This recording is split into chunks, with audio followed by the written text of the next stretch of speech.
నమస్కారం వంశీ గారు. Yeah right. మొత్తంగా చూస్తున్నాం రవికిరణ్ గారు, ఆంధ్రప్రదేశ్ రాజకీయాల్లో ఈ ప్రైవేటీకరణ అంశం, మెడికల్ కాలేజీల ప్రైవేటీకరణ అంశం అనేది తీవ్ర దుమారం రేపుతున్న పరిస్థితి. సో ఏంటి అసలు భారతీయ జనతా పార్టీ కూడా కూటమి ప్రభుత్వంలో ఉంది, ఆ ప్రభుత్వంలో ఉండి కూడా అన్యాయం చేస్తూ ఉన్నారు. ఈ పీపీపీ విధానంలో ఎవరైనా ముందుకొస్తే వాళ్ళని జైలుకు పంపుతాం అధికారంలోకి వచ్చాక అంటూ జగన్ చెబుతున్న పరిస్థితి. సో ఎలా చూస్తున్నారు జగన్ వ్యాఖ్యల్ని, ఏం చెప్తారు అసలు ఈ ప్రైవేటీకరణకు సంబంధించి? సార్ వంశీ గారు, ముందుగా మీకు తోటి ప్యానలిస్టులకి ఐ న్యూస్ వీక్షకులందరికీ శుభ సాయంత్రం అండి. ఇప్పుడు జగన్మోహన్ రెడ్డి గారు జైలుకి పంపిస్తారంటే నా డౌట్ ఏంటంటే, జగన్మోహన్ రెడ్డి గారు ముఖ్యమంత్రిగా ఉన్నప్పుడు వంశీ గారు ఇసుక 2019 వరకు ఇసుక ప్రభుత్వ అండర్లోనే ఉంది.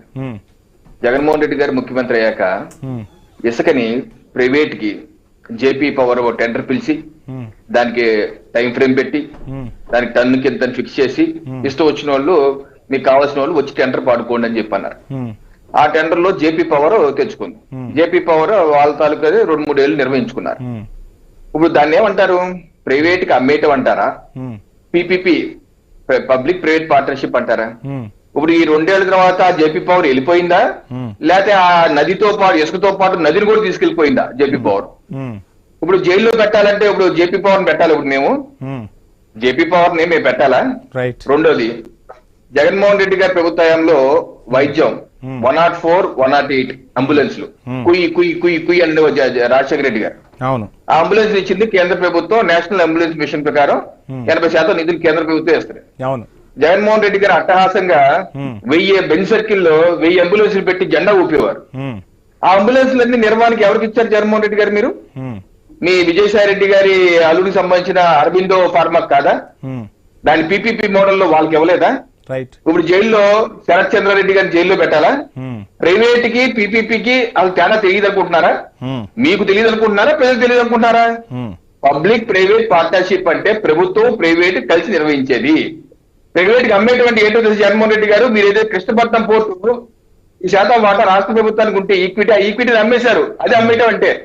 గంగవరం పోర్టు 10% రాష్ట్ర ప్రభుత్వం వాటా ఉంది, మీరు 1000 కోట్లు దాన్ని అమ్మేశారు. దాన్ని అమ్మేయటం అంటే దాని చేతులు దులిపేసి మా సంబంధం లేదు. అది ప్రైవేటీకరణ అంటే. ప్రైవేట్ అమ్మేయటం అంటే ఇది ప్రైవేటీకరణ అంటే పబ్లిక్ ప్రైవేట్ మీరు చేస్తే సంసారం, మేము చేస్తే డాష్ డాషా? అలాగే మీ ప్రభుత్వంలో 16 మెడికల్ హబ్స్ నిర్వహిస్తాను. చూడండి, మే 2021లో జగన్మోహన్ రెడ్డి గారు 16 మెడికల్ హబ్స్ రాష్ట్ర వ్యాప్తంగా నిర్వహిస్తున్నాం. ల్యాండ్ మేము ఇస్తాము, ఇద్దరు కలిసి చేసుకున్నాము, ప్రైవేట్ పబ్లిక్ కలిసి చేసుకున్నాం అని చెప్పి ఆ రోజు మీరు ఇచ్చిన స్టేట్మెంట్. మరి ఇదేం ఏమంటారు జగన్మోహన్ రెడ్డి గారు? వైద్య విధానం మీరు ఆ రోజు చేస్తే అది అన్యాయం కాదు. రవికిరణ్ గారు ఈ రోజు గవర్నర్ ని కలిశారు. గవర్నర్ ని కలిసిన తర్వాత కూడా కీలక వ్యాఖ్యలు చేశారు జగన్.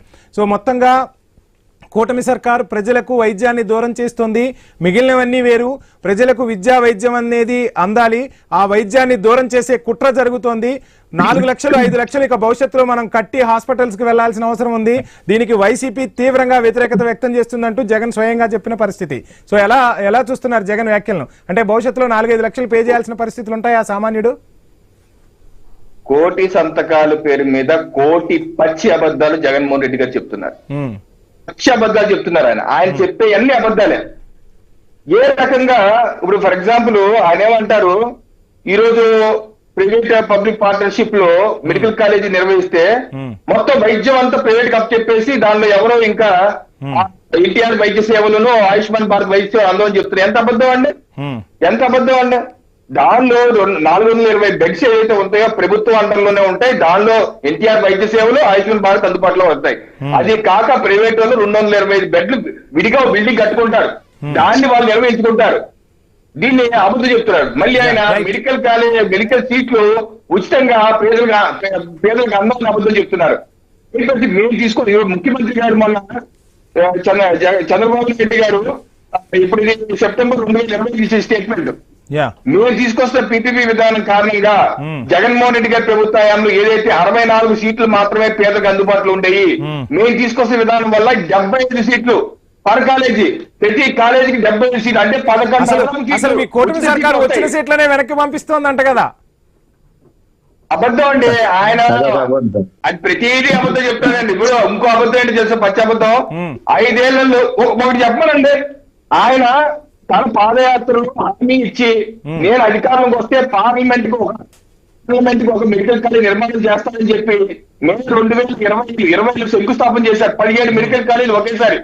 దీనిలో ఆయన ఫుల్ పేజ్, ఆయన సాక్షి పేపర్ నుంచి ఫుల్ పేజ్ యాడ్ తెలుసా? డిసెంబర్ 2023 కల్లా 10 కంప్లీట్ చేస్తారు. రైట్ రవికిరణ్ గారు డిస్కస్ చేద్దాం. యా రైట్ యా మీ